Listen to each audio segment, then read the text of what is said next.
SwayamPrabha. Digital India. Educated India.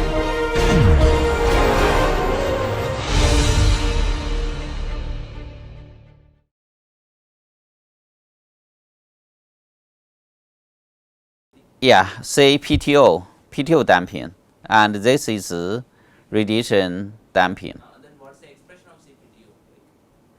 Okay, in such a kind of case, you choose this match, right? Say PTO equal radiation damping, right? Okay, okay.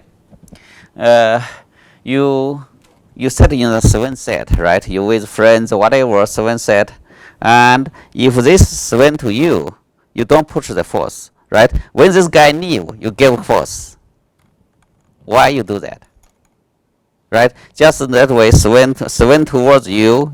In such kind of case, you don't give force. It go, I go that way, right? In that way, every instant time, the force, time velocity is the power. Every instant time, I give power to the system. Is this clear? Wave energy converter is the same. Every instant time, you give power to the system. Then you take power from the ocean as much as possible. Okay, why there are two directions? Okay, so in coordinate, right? You say this real number, this virtual number, this virtual number, the two, there are 90-degree difference. Is this clear?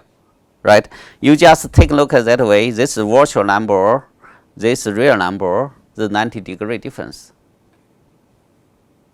This is perpendicular, right? This is divided by j omega is negative j time,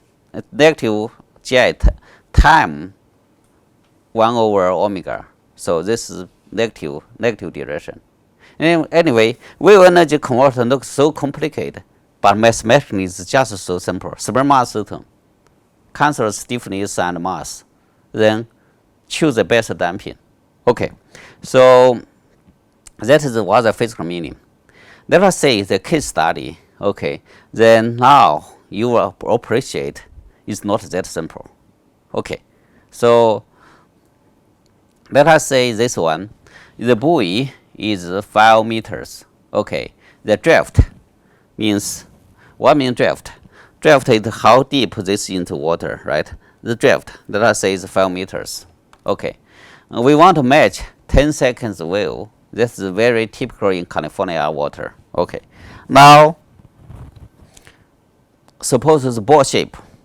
So you can calculate the natural frequency 10 seconds. You can calculate the stiffness, added mass like that. So you will find for this one 5 meters, the mass is 33 tons. Okay, to achieve the resonance, ideal resonance, you have 450 tons mass. You need a huge flying wheel or huge gear ratio. The flying wheel and gear ratio translate into linear mass, right? So rotation inertia, let me say that way, take care. If you have ball screw, the lead angle is very small, and small rotation speed, so small linear speed, you change high speed rotation, right? Then you can achieve large rotation inertia, large mass. Or not only motor, use gear motor, you can put a gear ratio there, right? You speed up this gear by speed by 10 times, rotation inertia increase 100 times, right? So depending on the case, you may achieve such kind of large mass effect using small physical rotation flying wheel. Okay, so there's a risk, right? You may have larger gear ratio, then all kind of friction come up.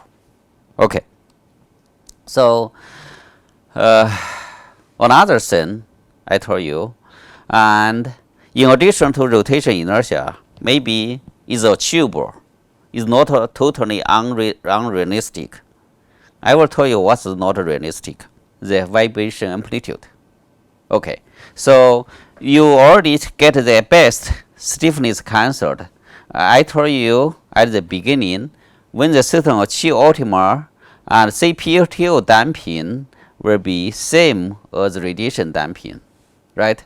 And for this one, special case study, okay, and you can have damping like that. You plug all the parameter here, you will find your vibration amplitude 80 meters. Your bore is just 5 meters. 5 meter bore, you jump 80 meters up, 80 meters down. Not realistic, right? You think, wow, I do everything, I choose the best case. Wow, my boy jump out of water. Actually, nowadays you read some paper, not all people published paper, they didn't consider the stroke, right? They think, okay, mathematically is beautiful, right? And I already show you cancel everything like that. Now I choose resonance. Now when you calculate the amplitude, you plug this equation there, you calculate, man, my 5 meters bore plus minus 80 meters in the water. So all this mathematical beautiful things like, oh, linear damping, right? Everything's linear. No. Linear damping means linear wave theory, the amplitude is small motion. Now it's not small motion. Jump out of water like that. Once it's jump out of water, there's no hydrostatic stiffness anymore. Right? So you get a sense. Okay. So you may say, wow, can I limit my stroke? I don't want to have my stroke too much. What you will do?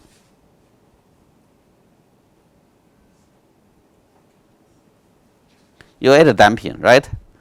You add damping, you can say my ball will not jump out of water. So, and also there's a physical limit, just like that way. This is your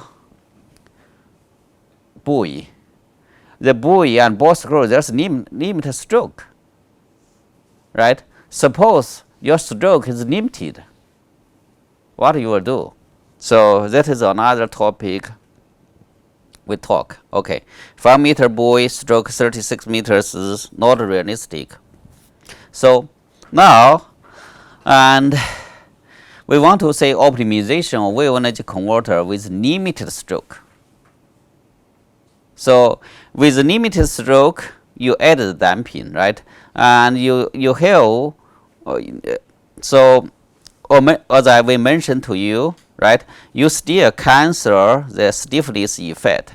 The only thing now, the damping, you don't choose the PTO damping. Sorry, you don't choose the PTO damping, you choose the PTO damping larger than the radiation damping. You first cancel the stiffness and mass. And we say maximum power output, you choose PTO damping to be the radiation damping. Now, I choose larger damping, right? So, you need to check if you have given limit or stroke, right? If this is given, okay, how large the PTO damping can be, right? You choose larger damping so that you limit the stroke. Is a vibration system like that vibration, now your damping you make larger, then the stroke is limited. Okay, so for the given stroke, you have maximum power output, right? Okay, so now we talk of everything. We talk everything about in this frequency domain, right? You cancel that. This cancellation is for given frequency. Is that true? It's for given frequency. Since at the given frequency, you can have given radiation damping, right? I mentioned radiation damping is very, very sensitive to the frequency, right? And also for the given frequency, you can calculate added mass. So that is for regular wave, harmonic single frequency, the regular wave. I told you, and most of the case you have certain spectrum, right? You have certain spectrum no matter no matter well developed spectrum or not well developed spectrum, you have spectrum that is irregular wave. So for irregular wave, what you will do? You know how to design your PTO for the regular wave. Okay, you say regular wave look like most of the case, my wave is at this frequency, right? I can design for this frequency. For example, just now I said, okay, in US East Coast is 8 seconds roughly around that, but radio essence is the spectrum is not exactly 8 seconds, right? It is a range, maybe 5 to 10 seconds. Okay, I said 8 seconds most popular. I designed for 8 seconds. It's okay, nothing wrong with that. As an engineer, you know some regular wave design. You quickly choose all your parameters based on this frequency is fine. That is the first order design, right? And if you want to evaluate the performance to say that is good or not, so you can do that way, right? You understand single frequency. Now you put all kind of single frequency together, right? Here, one frequency, another frequency, all the frequency together, right, is a superposition. Here is amplitude, and here is one frequency, this amplitude, and you can use that way to calculate the spectrum delta omega times 2 square root, right? We know that already, right? So the only thing is in that time we may use different symbol here is fine. And when I put the natural nodes together, I didn't get a chance to work on the slides myself. Okay, so and like this slides, and is scientist in my group, Xiaofan Li, and he last year when I was in travel, he gave the natural, so his hand on writing.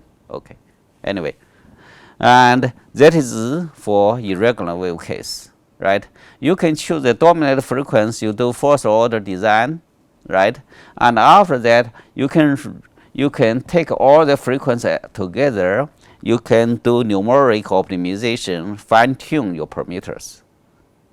Okay, in ocean wave side, it's totally fine to have some very rough design and quickly engineering iteration, then use a high fidelity model for the calculation too. For example, potential flow, right? You can get the result in minutes calculation or half an hour. Do the quick iteration parameter design.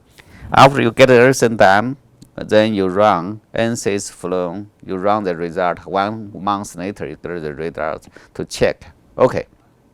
So, and if you run NCERT, another thing you can set the viscosity to be 0. In that way, it's not a potential flow, but better than the potential flow, but run faster than the NS equation, Navier-Stokes equation.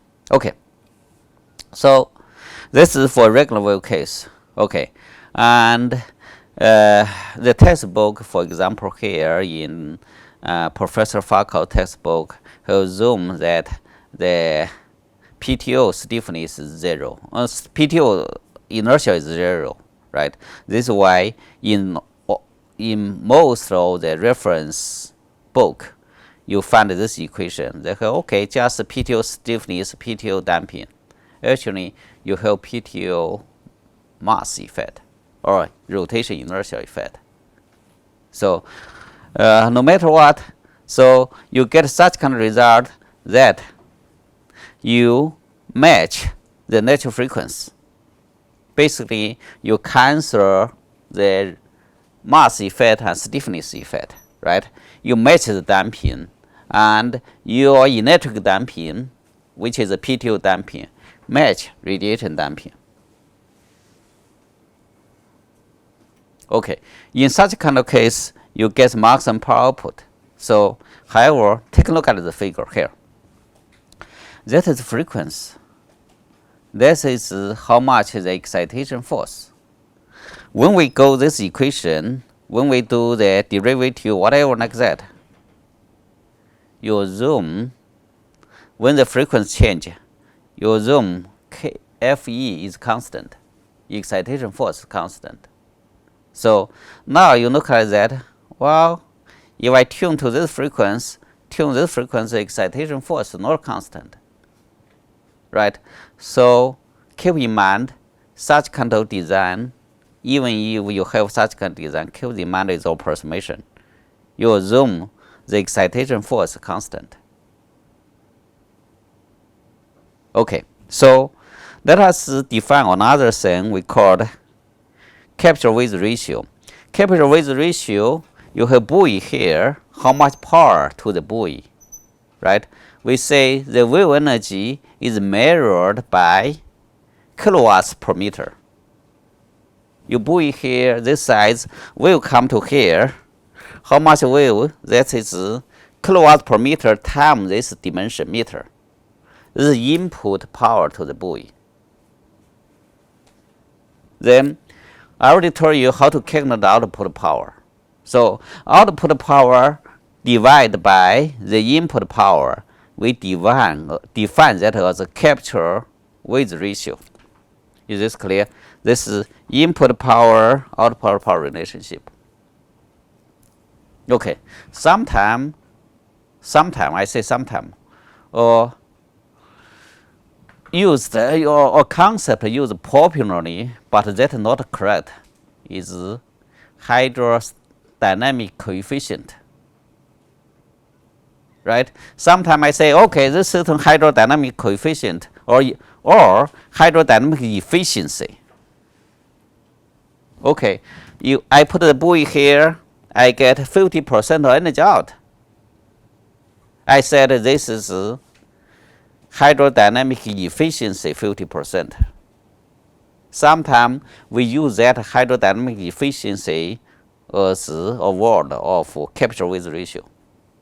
Which one is better? Which one is better word? Hydrodynamic efficiency or capture width ratio?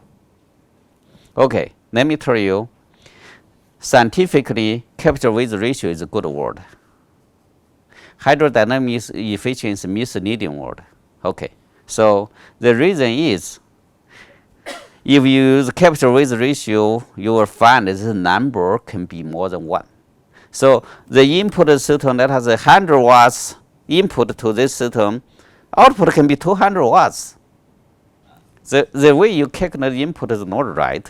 The reason is coupling, right? This fluid coupling in between.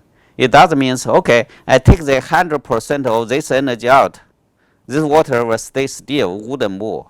Wouldn't be like that. Some other water surrounding that gives energy to the system. Right? So this is a theoretical number, how much the capture width ratio, if we have for this buoy, if move up and down, is symmetric body, capture width ratio maximum is wavelength divided by 2 pi divided by A. Right? You just imagine the way this is best case. The best case, they didn't consider this jump out of water. Right? So you just imagine that way. My wave amplitude, that's 80 meter, right? And divided by 2 pi, 80 divided by 2 pi, roughly 80 divided by is 12. Okay, so if my buoy size is 6 meters, right? And you will say that ideally capture width ratio can achieve 2, right? In such a kind of case, you cannot say, well, I get 20% efficiency. right? You use efficiency word, this is misleading. Okay, it's still popular use for common talk. Oh, how much is hydrostatic hydrodynamic efficiency? Yeah, I get 80%, right? So actually, if you want to say scientific way, you say my capture weight ratio is 80%. Okay. So now, as you understand that, then you need to reduce radiation damping, right? People try different way to reduce radiation damping, right? You just imagine that way. Here, you radiation damping this contribution fluid separation, right? Here, this design to reduce the separation. This design so that the backside will not become wave maker. Okay, similar here, backside will not be wave maker. Okay, so we took a different way to enhance the power output using added mass, using flywheel rotation. Actually, we also can design your system. When you design the system, keep in mind, you can also play around the hydrostatic stiffness, right? So here, this one, your stiffness and this PTO stiffness, okay, you can have hydrostatic stiffness, okay. This expression and follow Professor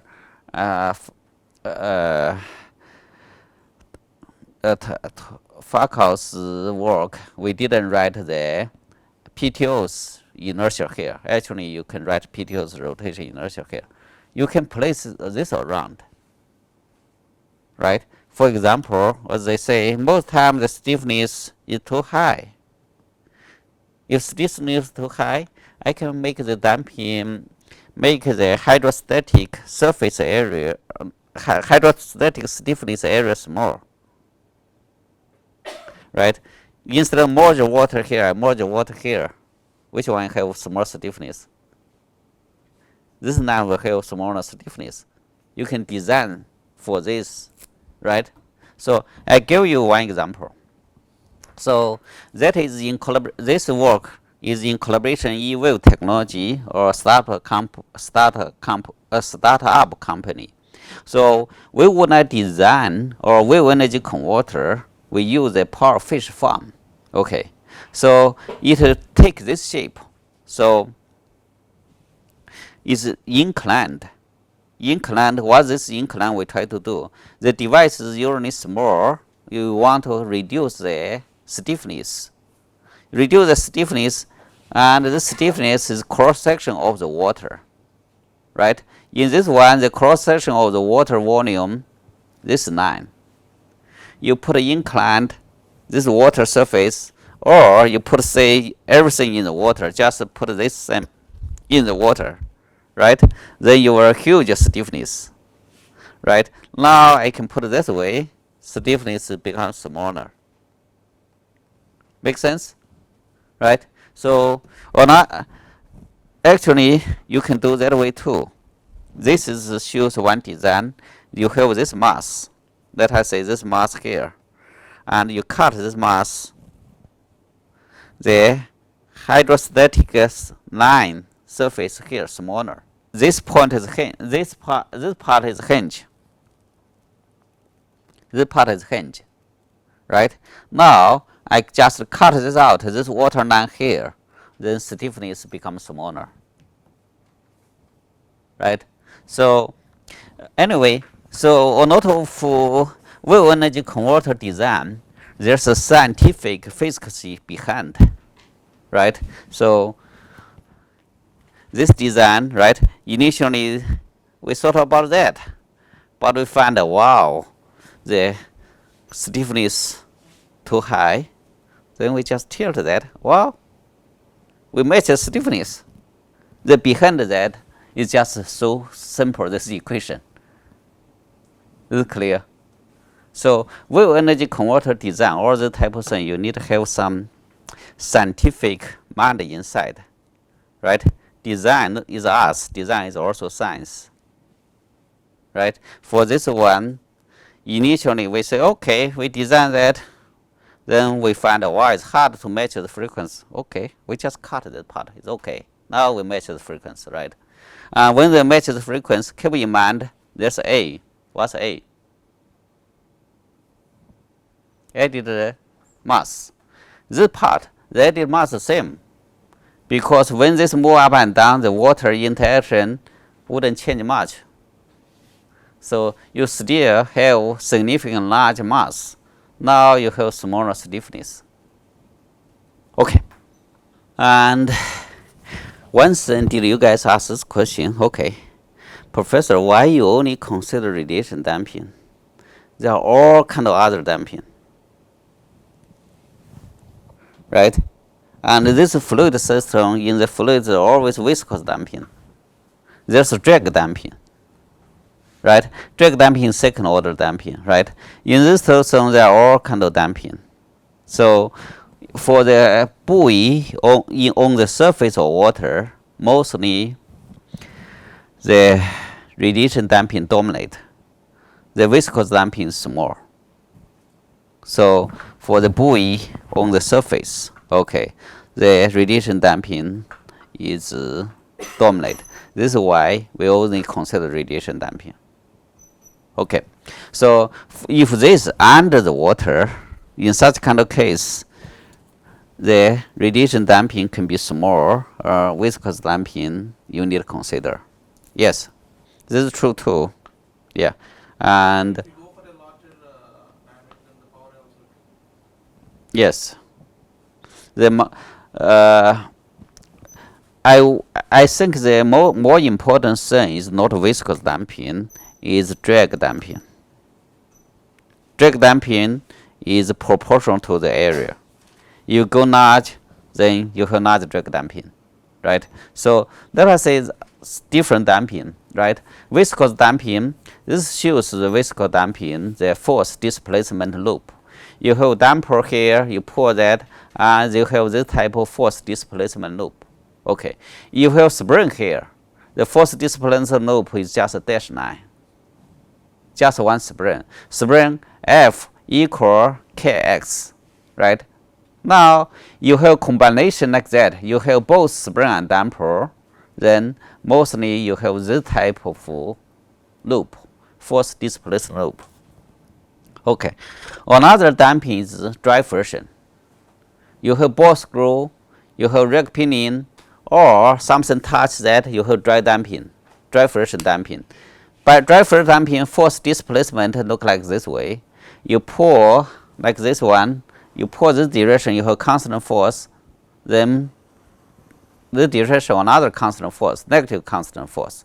At this end, when you're about to change the dimension, the force can be arbitrary between this negative maximum to the positive maximum, right? You measure your system, you find this type of shape, you know you have dry friction in the system, right? You find this loop is not a horizontal direction, you know you have stiffness in the system. Wait a second. You can also have mass in the system, right? Stiffness equal force is K times X, right? Mass, generated force, is negative M times omega square. So then you have mass, this system tilt to that direction. Spring cancelled, you return to this loop, this shape. Okay, so just now you mentioned that if my buoy increase large, then the drag damping be important. Drag damping is second order damping, where the damping force equal C times the surface area, right? So anyway, and you can have different surface area. Here this just shows one bore diameter. Okay, I like this figure. I want to tell you the fluid drag is related with separation of the fluid. You have large separation here, you have large drag, and you have streamline shape to reduce the separation, then you will have smaller drag, right? Smaller energy loss. So just imagine that way, this buoy, right? You can have cone shape under the inside the water, then reduce the drag, right? Also reduce the separation, right? This is how the Berkeley's wedge work. Okay, come here to Berkeley's wedge again. I want to write this shape, and this is one wedge. Actually, Professor Young also did some experiment with simulation with buoy, this shape, right? Instead of flat shape, and you have flat shape, you can imagine that way there's a lot of water separation. Then you will have large drag damping. Okay. So, and when we talk about drag, and since this is marine energy cost, it's not a wave energy cost, and we have to mention about wind and water turbine.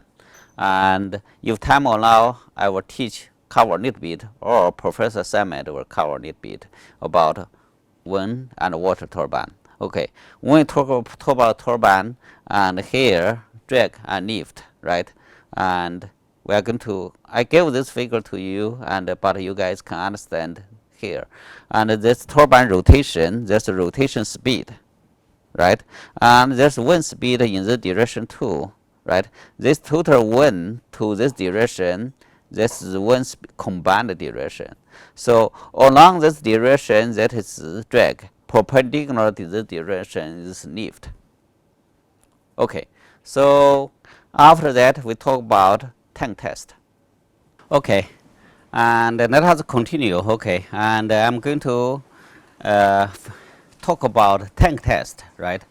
And when you do the model in the tank test, as you say in the ocean, you have huge wave, non-wave length, but in the tank you cannot build such a large device. So your device is small, right? How to make your device representative, right?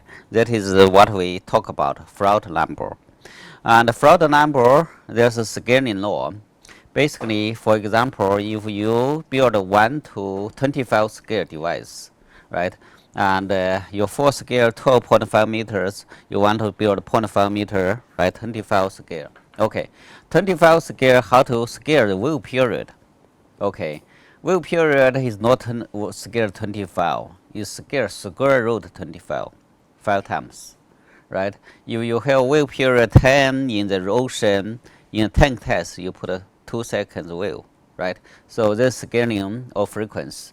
And power density scaled by 10, let us say 25 power 2.5. The scale very, very quick, up or down. And actually, is scaled, this scale is based on Froude number. What Froude number? Froude number itself, there is inertial force divided by gravitational force, right? That has been used for the tank test, including the boat test, ship test, and also whale, offshore wind structure, all the type of things that use Froude number. Like this one, we build here, this is 1 to 10 scale. If we build 1 to 10 scale, you need to scale the wave, and wave height can be scaled linearly, but wave period and wave density is scaled at different scaling law. Okay, so this is how you do the tank test, and this is similarity. That means you follow this law, you can predict the full scale system. Okay, so for example, like this tank, right? And if this one is 4.7 meters, right? If you scale 1 to 10, this corresponding or ocean side 47 meters, like that. Okay. Let us say this one. Take a look at the power. Okay, the power scaled by S times 3.5 times. Let us say that way. Let's give one example. If your full scale system is 22.5 meter, right, is roughly quarter wavelength. Okay, and this device you may design for 300 kilowatts. Okay, now you scale down 1 to 20, 1 to 30. Your device is 0.75 meters. 0.75 meters is pretty large device in the tank. So, right, and if your ocean well is 2 meters, after you scale 1 to 30, it will become 67 millimeters, right? And it's this much, right? So now your well, let us say, is 9-second well. According to well frequency scale down, you become 1.6 second well. Now you use the power 3.5, this scaling law, 300 kilowatts device, you become 2 watts. What does this mean? The ratio scaling is internal power scaled by 1 to 150,000. That ratio, what does it look like? You have soccer field and the earth. That's the relationship, right? Look like now you are doing the tank test. You already built this type of device. The feeling is you study in the soccer field, you try to understand the earth. You can say the scaling law, what kind of influence, right? Therefore, it's very challenging, right? You already built a pretty large device. Now, the power is just 2 watts. 2 watts power is very, very small, right? And just power your cell phone needs 1 watt. So, as a result, so if you have 2 watts device, all the friction, whatever, can be dominated. So, on auto sense, you scale down, then friction become more important. So that is the challenging part of wave tank test. And for some system, if you don't involve the mechanical transmission, it's totally fine. For example, alternating water column. Alternating water column, you guys are going to do experiment. Okay, it's a bucket upside down, there's a hole here. You can see air in and out. For that one, it's totally fine, no whatever 1 to 30 scale. But if you want to reproduce such kind of large mechanical system at a smaller scale, the friction is important. Okay. So you guys also learn Reynolds number. You guys remember Reynolds number, no? Reynolds number, probably you remember this equation, right? Rho V D mu, right? Real number, the physical meaning is inertial force divided by viscosity force, right? This is inertia, this viscosity force. Okay, so for the number is the inertial force divided by gravity force. Okay, so my question is, both are kind of similarity, right? You do the pipe flow study, right? You try to match sense in Reynolds number or whatever like that. And my question is, when we do experiment study about similarity, can we keep both numbers the same scaling law? Can we use Freud scaling law and Reynolds scaling number? It's hard. These two are totally different. Which number we should use? I just now tell you we use Freud number. Why we didn't use Reynolds number? Or this wave theory we discussed so far, we didn't consider viscosity, right? Radiation damping, added mass, all these concepts come from potential flow. So for this reason, which one you are going to use? Reynolds number, there's a viscosity force there, right? Freud number, just inertial force, right? Freud number is good enough so far for the wave energy study, right? And unless you have to consider viscosity, right? And as I explained to you, and for the buoy, the type of thing on the surface, and radiation damping dominate much larger than viscous damping. Therefore, you don't need to consider the real number. Okay, and keep in mind how to scaling up, scale things down. Okay,